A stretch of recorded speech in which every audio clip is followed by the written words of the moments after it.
कल रात से दिल्ली के अंदर जिस तरह से मौसम में बदलाव हुआ है, बारिश ने दिल्ली के अंदर जो पिछले 8-10 दिनों से हवा की गति जो एक ठहराव में थी, टेम्परेचर डाउन जा रहा था, प्रदूषण के स्तर में लगातार बढ़ोतरी हो रही थी। दिल्ली में प्रदूषण की स्थिति सीवियर प्लस कैटेगरी तक पहुंच गई थी। रात से मौसम में जो परिवर्तन हुआ है बारिश के कारण, हवा की गति बढ़ने के कारण लगातार प्रदूषण के स्तर में सुधार देखा जा रहा है। अभी इस समय तक 450 से पार जो प्रदूषण का स्तर था वो लगभग 300 तक पहुंच गया है और इसमें और सुधार की स्थिति देखी जा रही है। इसको देखते हुए अभी सरकार ने निर्णय लिया है कि 13 तारीख से 20 तारीख तक का ऑड इवन दिल्ली में लागू करने का जो फैसला था उसे पोस्टपोन किया जा रहा है। दिवाली के बाद दिल्ली के प्रदूषण की स्थितियों की समीक्षा की जाएगी और अगर प्रदूषण के स्तर में अगर कोई गंभीर श्रेणी में अगर बढ़ोतरी देखी जाती है तो आगे का निर्णय फिर उसकी समीक्षा के बाद सरकार लेगी।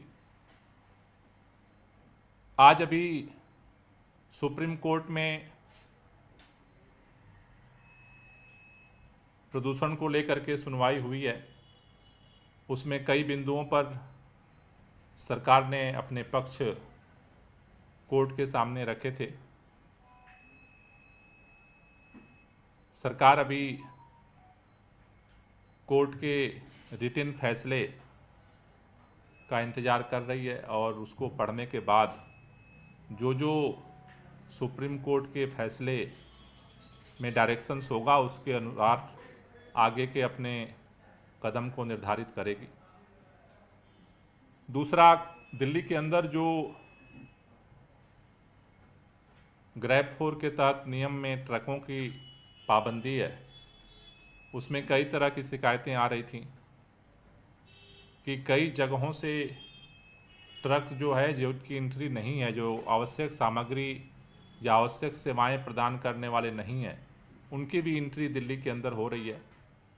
कल मंत्रिमंडल के हमारे कई साथियों ने अलग अलग बॉर्डर पे जा कर के निरीक्षण किया था रात में कि ग्राउंड हकीकत क्या है। उसमें एक चीज़ निकल कर के आई कि दिल्ली के एंट्री के जो मेन बॉर्डर हैं, चाहे वो सिंगू बॉर्डर हो, चाहे बहादुरगढ़ बॉर्डर हो, चाहे वो शहादरा का गाजीपुर का बॉर्डर हो, चाहे वो गुड़गांव का बॉर्डर हो, वहाँ पर तो टीमें सक्रियता के साथ काम कर रही हैं। लेकिन इसके अलावा उत्तर प्रदेश हरियाणा से जुड़े हुए कई छोटे छोटे एंट्री पॉइंट हैं, जहाँ से भी ट्रक इंटर करते हैं वहाँ पे टोल भी है, लेकिन वहाँ पर उतनी कड़ाई के साथ मॉनिटरिंग नहीं हो रही थी। मेन रोड पर रजिस्टर में एंट्री भी हो रही थी, जहाँ से जिन ट्रकों पे बंदिश है उनको वापस किया जा रहा था, कितने ट्रक वापस हुए। लेकिन जो छोटे छोटे नाके हैं, एंट्री पॉइंट्स हैं, वहाँ पर रजिस्टर भी नहीं पाए गए थे। तो आज अभी हम दिल्ली के ट्रांसपोर्ट कमिश्नर और ट्रैफिक पुलिस के अधिकारियों को पत्र लिख रहे हैं कि वो उन छोटे छोटे जो एंट्री पॉइंट्स हैं वहाँ भी अपनी टीम को डिप्लॉय करें। दूसरा, कल रात में हमने ये पाया था, सिंगू बॉर्डर पे हम जब गए थे, कि वहाँ पर इस चेकिंग की प्रक्रिया में काफ़ी जाम की स्थिति बन रही है और उससे भी जब वहाँ पर गाड़ियाँ खड़ी हैं तो उससे भी उस जाम से लोगों को दिक्कतें हो रही थी। तो वहाँ पे हमने लोगों से बात की, अधिकारियों से, तो उनका सुझाव था कि जो ईस्टर्नल और वेस्टर्नल जो पेरिफेरियल है, जो बाहर बाहर रोड बनी है, अगर वहाँ हरियाणा और यूपी की सरकारें अगर अपनी एक टीम डिप्लॉय कर दें तो उनको वहीं से डाइवर्ट किया जा सकता है। तो जो दिल्ली के बॉर्डर्स पे आकर के जाम की स्थिति बन रही है उससे निजात मिल सकता है। तो आज मैं हरियाणा और उत्तर प्रदेश के ट्रांसपोर्ट मिनिस्टर्स को भी लिख रहा हूँ, एक छोटी छोटी टीम उन दोनों जगहों पे डिप्लॉय हो जाए। अगर वहीं पर चेक करके उनको डाइवर्ट कर दिया जाएगा तो दिल्ली के बॉर्डर से आकर के जो उनको लौटना पड़ रहा है और फिर वो वहीं जा रहे हैं और वहाँ से वो ईस्टर्नल और वेस्टर्नल पेरिफेरियल पर जा रहे हैं, तो ये जो एक्सरसाइज एक्स्ट्रा हो रही है इससे बचा जा सकता है और थोड़ा ट्रैफिक जो है स्मूथ किया जा सकता है। मुझे लग रहा है कि अभी दिल्ली में जिस तरह से प्रदूषण के स्तर में गिरावट दर्ज की जा रही है, क्योंकि आज धनतेरस है, सभी लोगों की धनतेरस की शुभकामनाएं। कल छोटी दिवाली है, परसों बड़ी दिवाली है। हर आदमी एक ही सवाल पूछ रहा है कि क्या दिवाली के बाद भी ऐसी स्थिति रहेगी, क्या लोग पटाखे फोड़ेंगे तो फिर हालत ख़राब हो जाएगी। तो मेरा सभी दिल्ली के लोगों से निवेदन है कि दिल्ली में पटाखों पे प्रतिबंध है, सभी लोग दिए जला करके दिवाली मनाएं अच्छे से, और हम कोशिश करें कि जो आज प्रदूषण की स्थिति है दिवाली के अगले दिन भी ऐसा ही मौसम रहे, ऐसा ही खुशनुमा माहौल रहे, वो हम सबके सेहत के लिए बेहतर है। Thank you. कोई क्वेश्चन? ये अभी ऑर्डर उनका स्टडी अभी करेंगे, तो उसके लिए ऑर्डर में क्या डायरेक्शन दे रहे हैं, तो जो जो सभी पॉइंट्स पे हमने सबमिट किया था एक बार ऑर्डर स्टडी कर लेंगे, फिर उसमें मिलेगा।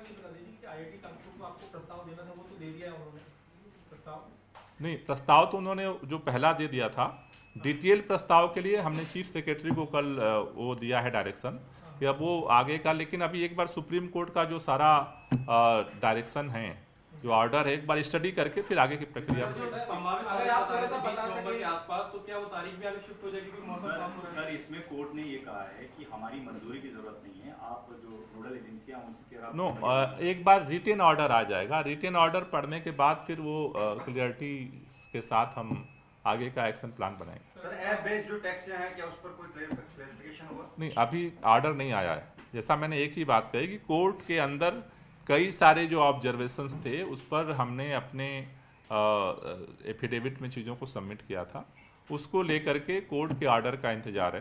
कोर्ट का ऑर्डर डिटेल पढ़ने के बाद फिर हम आगे का कोर्स ऑफ एक्शन तय करेंगे। सर, थोड़ा ये बता दीजिए कि जो मीटिंग आपकी हुई तो ये बारिश कैसे होगी, इसका ये प्रोजेक्ट है क्या, ये प्रपोजल इसमें क्या होगा, कि कितना खर्चा आएगा वो तो आपने बता दिया, लेकिन ये होगी कैसे? क्या आपको कानपुर आईआईटी ही सब कुछ मुहैया करा देगा या फिर आपको अलग से कुछ हायर करना होगा, एयरक्राफ्ट वगैरह, या फिर दिल्ली में कहाँ कहाँ आपको परमिशन लेनी पड़ेगी? साथ ही इसमें जो सीट्स होंगे वो कौन से होंगे, ये थोड़ा सा अगर आप बता दें। नहीं, अभी हम आपको एक बार हम कोर्ट का जो पूरा ऑर्डर स्टडी करके फिर आपको डिटेल बताएंगे। सर, एक सवाल और है। कल कैबिनेट सचिव ने बैठक की पंजाब, हरियाणा, यूपी, राजस्थान के मुख्य सचिव के साथ, और उसमें केंद्र सरकार ने ये कहा है कि सितंबर 15 से लेकर 7 नवंबर तक 22,000 घटनाएं पराली की जलने की हुई है, उसमें 20,000 पंजाब की है, यानी 38% पराली जलना कारण है दिल्ली में पॉल्यूशन का, ये केंद्र सरकार ने बोला है। देखिए, अभी जो सुप्रीम कोर्ट में हेयरिंग हुई है, सभी राज्यों को, केंद्र सरकार को, सबको अपनी बात रखने का मौका दिया गया है। अब उस सारी सुनवाई के बाद कोर्ट का क्या ऑर्डर आता है, हम उसका इंतजार कर रहे हैं। Thank you.